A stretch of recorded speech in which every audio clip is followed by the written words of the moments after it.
Hello hi welcome to the pepper cooking ചാനലിലേക്ക് എല്ലാവർക്കും സ്വാഗതം. ഇന്ന് ഞാൻ വന്നിട്ടുള്ളത് നല്ല ഒരു തക്കാളിക്കറി ആയിട്ടാണ്. അതായത് സാധാരണ നമ്മൾ വെക്കുന്ന തക്കാളിക്കറി പോലെ ഒഴിച്ചുകൂട്ടാനായിട്ടല്ല. ഇത് ഒരു ഒഴിച്ചുകൂട്ടാനാണ് എങ്കിൽ തന്നെയും വേറെ വ്യത്യസ്തമായ ഒരു രീതിയിലാണ് ഈ തക്കാളിക്കറി നമ്മളിവിടെ ചെയ്യാൻ പോകുന്നത്.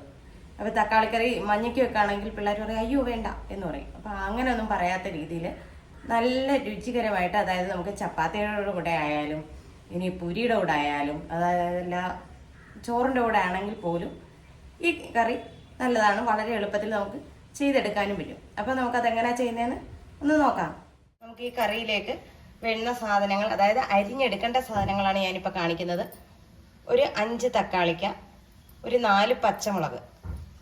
ഇത് കൂടാതെ നമുക്ക് കുറച്ചധികം ചുവന്നുള്ളി വേണം. ചുവന്നുള്ളി ഒരു 1/4 കിലോയോളം ചുവന്നുള്ളി കഴുകി വൃത്തിയാക്കി എടുക്കുക. ഇനി ചുവന്നുള്ളി എടുക്കാൻ ഇഷ്ടമില്ല എന്നുണ്ടെങ്കിൽ, പാടാണെന്ന് തോന്നുന്നവർ 2 ആയിട്ട് എടുക്കുക. അതായത് കുറച്ച് കൊച്ചുള്ളി എടുക്കുക, കുറച്ച് സവോള എടുക്കുക. സവോള മാത്രം എടുത്താൽ ഈ കറിക്ക് അത്രയും ടേസ്റ്റ് ഉണ്ടാവില്ല. കൂടാതെ നമുക്ക് ഒരു വലിയ കഷ്ണം ഇഞ്ചിയും വേണം, ഒരു 6 അല്ലി വെളുത്തുള്ളിയും വേണം. അപ്പോൾ ഇതൊക്കെ നമുക്കൊന്ന് അരിഞ്ഞു കൊണ്ടുവരാം. ആദ്യം തന്നെ നമുക്ക് ചുവന്നുള്ളി ഒന്ന് 4 ആയിട്ടോ ഇല്ലെങ്കിൽ അതിൽ ചെറുതായിട്ടോ, വലിയ ഉള്ളിയാണെങ്കിൽ ഒരു 6 ആയിട്ടൊക്കെ മുറിച്ച് നമുക്കെടുക്കാം. അതല്ല ചെറിയ ഉള്ളി, തീരെ പൊടി ഉള്ളിയാണെങ്കിൽ നമുക്കൊന്ന് വെറുതെ ഒന്ന് ഇങ്ങനെ കീറിങ്ങിട്ടാൽ മതിയാവും. അപ്പോൾ നമുക്ക് ആദ്യം ഈ ഉള്ളി ഒന്ന് അരിഞ്ഞെടുക്കാം. അതുപോലെ തന്നെ നമ്മുടെ തക്കാളിക്ക് അരിയുമ്പോൾ വളരെ ചെറുതായിട്ട് അരിഞ്ഞെടുക്കുക. അതായത് നമുക്ക് പെട്ടെന്ന് വഴണ്ട് കിട്ടുന്നതിന് വേണ്ടിയിട്ടാണ് നമ്മൾ ചെറുതായിട്ട് അരിഞ്ഞെടുക്കാൻ പറയുന്നത്.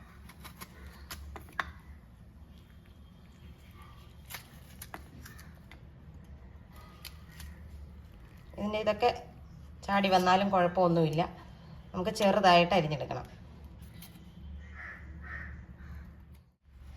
അപ്പോൾ ഇതുപോലെ തന്നെ നമ്മുടെ തക്കാളിക്ക് എല്ലാം ഒന്ന് 4 ആയിട്ട് കോന്തിയിട്ട് പിന്നെ അത് ചെറുതായിട്ടൊന്ന് അരിഞ്ഞ് നമുക്കെടുക്കാം. എല്ലാ തക്കാളിക്കും നമുക്ക് ഇതുപോലെ ഒന്ന് അരിഞ്ഞെടുക്കാം. ഇനി നമ്മൾ നമ്മുടെ തക്കാളിക്ക് അരിഞ്ഞ് കൊണ്ടുവന്നിട്ടുണ്ട്. അതുപോലെ തന്നെ പച്ചമുളക് അരിഞ്ഞിട്ടുണ്ട്, ഇഞ്ചി അരിഞ്ഞിട്ടുണ്ട്, അതുപോലെ തന്നെ നമ്മുടെ ചെറിയ ഉള്ളി അരിഞ്ഞെടുത്തിട്ടുണ്ട്. വെളുത്തുള്ളി ചെറുതായതുകൊണ്ട് അത് അങ്ങനെ തന്നെയാണ് വറയിലിടുന്നത്. ഒരു ചീനച്ചട്ടി അടുപ്പേ വെച്ച് കൊടുത്തിട്ടുണ്ട്. അതിനകത്തേക്ക് നമുക്ക് ഇച്ചിരി വെളിച്ചെണ്ണ ഒഴിച്ചു കൊടുക്കാം. വെളിച്ചെണ്ണ അല്ലെങ്കിൽ നമുക്ക് ഓയിൽ വേണേലും ഇത് ചെയ്യാം. ഒരു 2 ടേബിൾ സ്പൂണോളം വെളിച്ചെണ്ണ ചൂടായി വന്നിട്ടുണ്ട്. നമുക്കിതിലേക്ക് 1 ടീസ്പൂൺ കടുക് ഇട്ട് കൊടുക്കാം.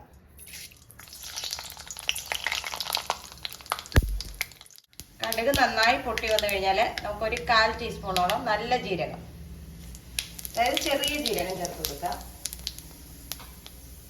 അതോടൊപ്പം തന്നെ 1/4 ടീസ്പൂൺ പെരിഞ്ജീരകവും ചേർത്ത് കൊടുക്കുക. 2 ജീരകവും 1/4 ടീസ്പൂൺ വീതം. ഇതിലേക്ക് നമ്മുടെ വെളുത്തുള്ളി ചേർത്ത് കൊടുക്കുക. പിന്നെ നമ്മുടെ വറ്റൽ മുളക്, നമ്മുടെ ഇഞ്ചി കൊത്തി അരിഞ്ഞത് ചേർത്ത് കൊടുക്കാം.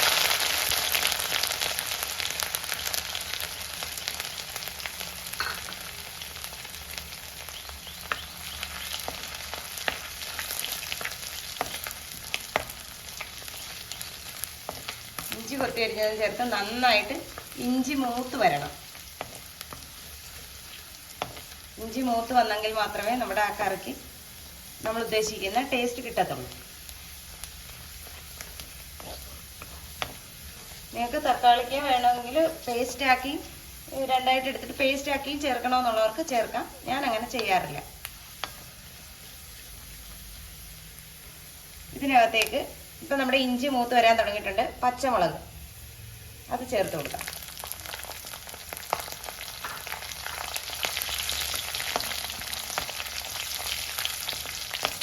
പച്ചമുളകും ചേർത്ത് നന്നായിട്ട് വഴറ്റണം. എല്ലാ സാധനങ്ങളും നന്നായിട്ട് വഴറ്റണം.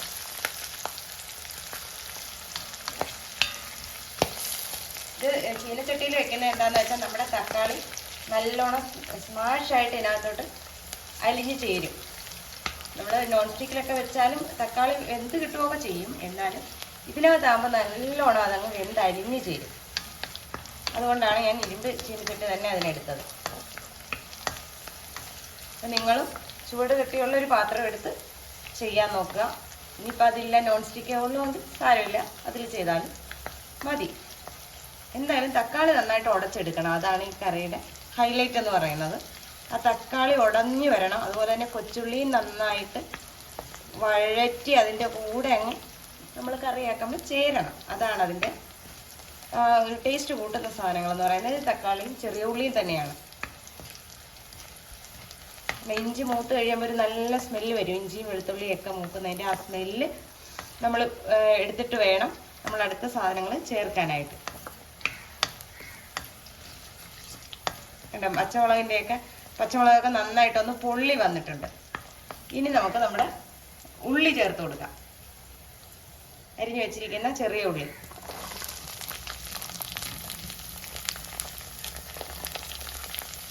ചെറിയ ഉള്ളി ചേർത്ത് കഴിഞ്ഞാൽ ഈ പറഞ്ഞ കണക്ക് നന്നായിട്ട് വഴണ്ട് കിട്ടണം. നന്നായിട്ട് വഴണ്ട് കിട്ടാൻ നമ്മൾ എന്ത് ചെയ്യണം? കുറച്ച് ഉപ്പിട്ട് കൊടുത്തേക്കാം.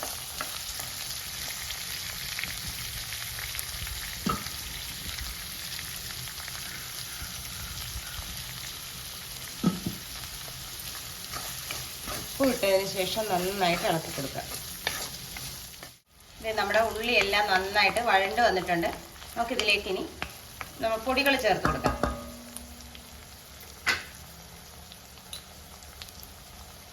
നമുക്കിതിലേക്ക് ഒരു 1/4 ടീസ്പൂണോളം മഞ്ഞൾപ്പൊടി, ഒരു 1.5 ടേബിൾ സ്പൂണോളം മുളക് പൊടി. എരിവ് നിങ്ങളുടെ ഇഷ്ടത്തിനനുസരിച്ച് കൂട്ടുകയോ കുറക്കുകയോ ചെയ്യാം. അതുപോലെ തന്നെ ഒരു ടേബിൾ സ്പൂണോളം മല്ലിപ്പൊടി. ഇനി നമുക്കിതിലേക്ക് വേണ്ടത് ഗരം മസാലയാണ്. അതായത് വീട്ടിൽ പൊടിച്ച ഗരം മസാല ഒരു 1/4 ടീസ്പൂൺ.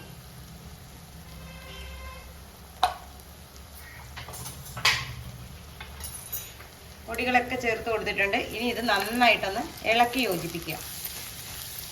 അതായത് നമ്മൾ ചേർത്തിരിക്കുന്ന പൊടിയുടെ പച്ച ചുവ നന്നായിട്ട് മാറിക്കിട്ടണം. അതുവരെ നമ്മൾ നന്നായിട്ട് വഴറ്റി കൊടുക്കുക. ഇരുമ്പ് ചട്ടി ആയതുകൊണ്ട് തന്നെ പെട്ടെന്ന് തന്നെ പൊടിയുടെ പച്ചച്ചവ മാറിക്കിട്ടും. നമ്മൾ പൊടി ചേർക്കുന്ന സമയത്ത് നമ്മുടെ തീ ഒരു മീഡിയം ലെവലിലേ വെക്കാവുള്ളൂ. ഇല്ലെങ്കിൽ നമ്മുടെ പൊടികൾ കരിഞ്ഞു പോകും. ആദ്യമാണ് പൊടി ചേർക്കാൻ ഉദ്ദേശിക്കുന്നതെങ്കിൽ നമ്മൾ അറിയാമല്ലോ, പൊടി ചേർക്കുമ്പോൾ എപ്പോഴും തീ സിമ്മിലായിരിക്കണം. പൊടി മാത്രമാണ് നമ്മൾ ചേർക്കുന്നതെങ്കിൽ. ഇപ്പം നമ്മൾ ഈ കറിക്ക് ചെയ്യുമ്പോൾ ഇതിനകത്ത് ഉള്ളിയൊക്കെ ഉള്ളത് കൊണ്ട് നമുക്ക് മീഡിയം ഇതിൽ വെച്ചിട്ട് നമുക്ക് ചെയ്യാം. നന്നായിട്ട് ഇളക്കി നമ്മുടെ ആ പൊടിയുടെ പച്ച മണം മാറി നല്ലൊരു സ്മെല്ല് വരാൻ തുടങ്ങും. അതുവരെ നമ്മൾ ഇങ്ങനെ വഴറ്റി കൊടുത്തുകൊണ്ടേയിരിക്കുക.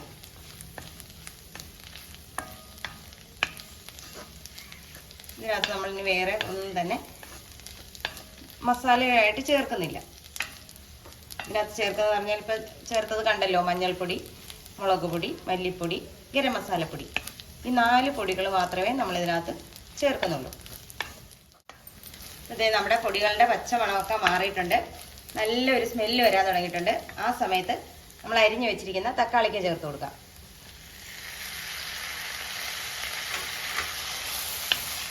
ഇനി ഇതെല്ലാം കൂടെ നന്നായിട്ടൊന്ന് മിക്സ് ചെയ്യാം.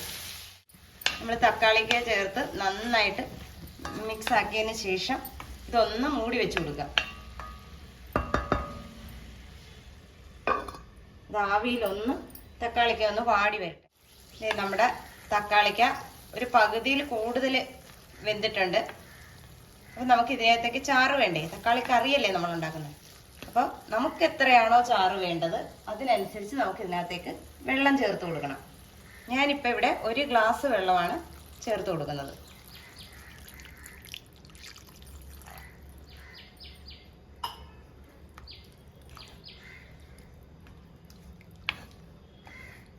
വെള്ളം ചേർത്ത് കഴിഞ്ഞാൽ നന്നായിട്ട് ഇളക്കുക. നന്നായിട്ട് ഇളക്കി ഒന്ന് തിളച്ച് വരട്ടെ.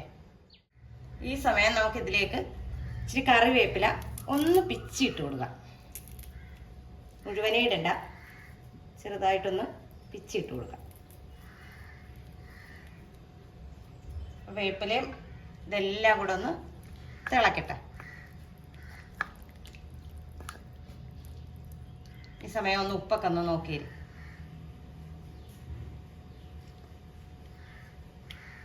ഇച്ചിരി കുറവാണ്, നമുക്കൊരു ശകല ഉപ്പൂടെ ചേർക്കാം.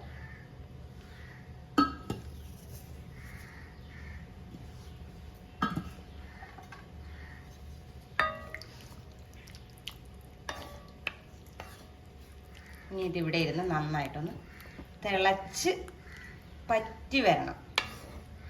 അത് ഞങ്ങൾക്ക് ഒരുപാട് ചാറ് ഇവിടെ വേണ്ട. ഇനി ചാറ് വേണമെന്നുള്ളവർക്ക് അതിനനുസരിച്ച് തീ ഓഫ് ചെയ്യാവുന്നതാണ്.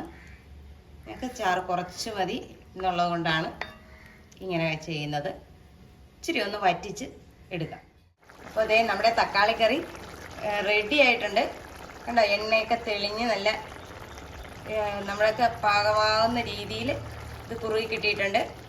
അപ്പോൾ ഇതെല്ലാവരും ഒന്ന് ട്രൈ ചെയ്ത് നോക്കുക. വളരെ എളുപ്പമാണ്, നല്ല സ്വാദുള്ളൊരു കറിയാണ്.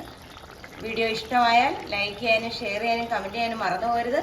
നല്ലൊരു വീഡിയോ ആയിട്ട് കാണുന്നവരെ ടാറ്റാ, ബൈ ബൈ.